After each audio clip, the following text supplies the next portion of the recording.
Chapter 13, The Hunted. Ethan darted through the some dense and tall bushes, his heart pounding from both exertion and adrenaline. The leader's angry shouts echoed behind him, spurring him to push harder.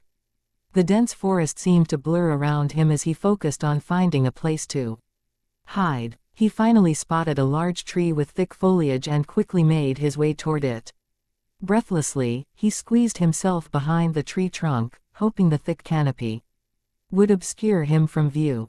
As he tried to steady his breathing, he could hear the rustling of the long leaves and the occasional shout of the leader growing closer. The seconds dragged on, feeling like hours.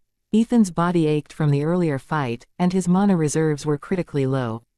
He could barely focus on his surroundings as he waited in the shadows, trying to make himself as inconspicuous as possible. The leader's voice rang out, full of frustration. He couldn't have gone that far.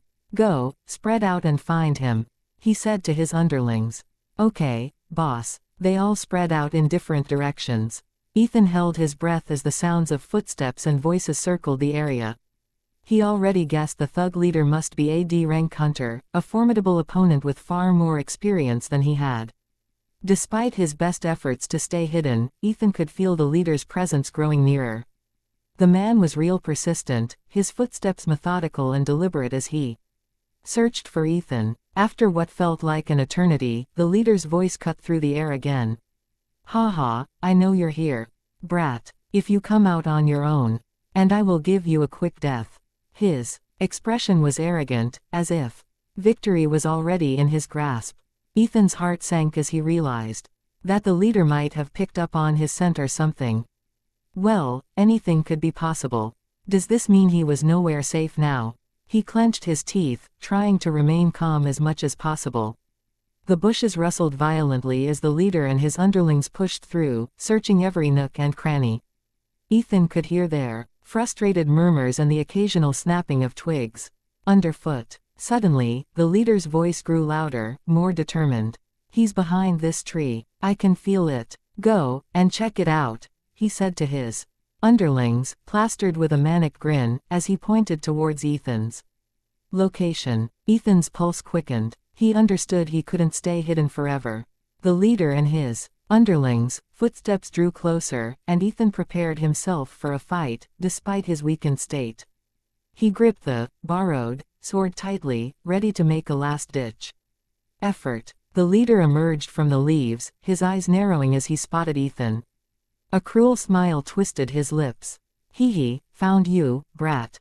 Ethan tried to calm his nerves, but he was clearly failing to do so, because of the radiating strong malicious aura from the leader.